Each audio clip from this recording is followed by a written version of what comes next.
বছরের শুরুতেই শিক্ষার্থীদের হাতে নতুন পাঠ্য বই পৌঁছে দেবে জাতীয় শিক্ষাক্রম ও পাঠ্যপুস্তক বোর্ড। তবে হচ্ছে না বই উৎসব। প্রস্তুতি নেওয়া হচ্ছে সেভাবেই। সংস্থার চেয়ারম্যান বলেন, এবারে কোনোভাবেই নিম্নমানের পাঠ্য বই ছাপানো বরদাস্ত করা হবে না। শামীমা সুলতানার রিপোর্ট। বছরের এই সময় সাধারণত ছাপাখানায় তোড়জোড় চলে প্রিন্টিং আর বাধাইয়ের। উদ্দেশ্য নির্ধারিত সময়ের মধ্যেই নতুন পাঠ্য বই প্রকাশ। এবার এখনো শুরু হয়নি সেই কাজ, কেননা গেল সরকার পাঠ্য বই ছাপাতে যেসব টেন্ডার দিয়েছিল সেসব বাতিল করা হয়েছে হালামলে।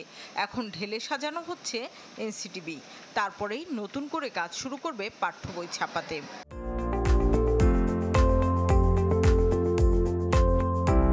এতে শেষ তক তড়িঘড়ি হলেও জোর থাকবে পাঠ্য বইয়ের মান ধরে রাখতে। কোভিডের সময় আমরা পেরেছি, 1.5 মাসের প্রস্তুতিতেও আমরা টেন্ডার করে আমরা বই দিতে পেরেছি।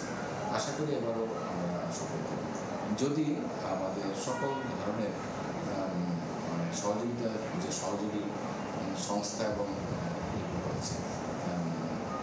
প্রতিষ্ঠানগুলি আছে তারা যদি আমাদেরকে সেই সাপোর্ট আমরা পাই।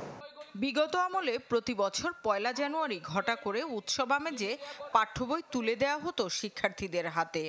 এবার সেই উৎসবে সায় নেই শিক্ষা মন্ত্রণালয়ের। একই অবস্থান প্রাথমিক ও গণশিক্ষা মন্ত্রণালয়েরও। উপদেষ্টা মহোদয় বলেছেন যে উৎসবের আবশ্যকতা নাই, এইটার পাশাপাশি আমরা মানের ব্যাপারে উপদেষ্টা মহোদয় বলেছেন যে মানের ব্যাপারে দুজন উপদেষ্টা বলেছেন, বইয়ের মানের ব্যাপারে আমরা কোনো আপোষ করব না, অর্থাৎ কম্প্রোমাইজ করব না। তড়িঘড়ি করে নিম্নমানের বই দেওয়ার চেয়ে রয়ে সয়ে মানসম্মত পাঠ্য বই দেয়া যৌক্তিক মনে করছে এনসিটিবি।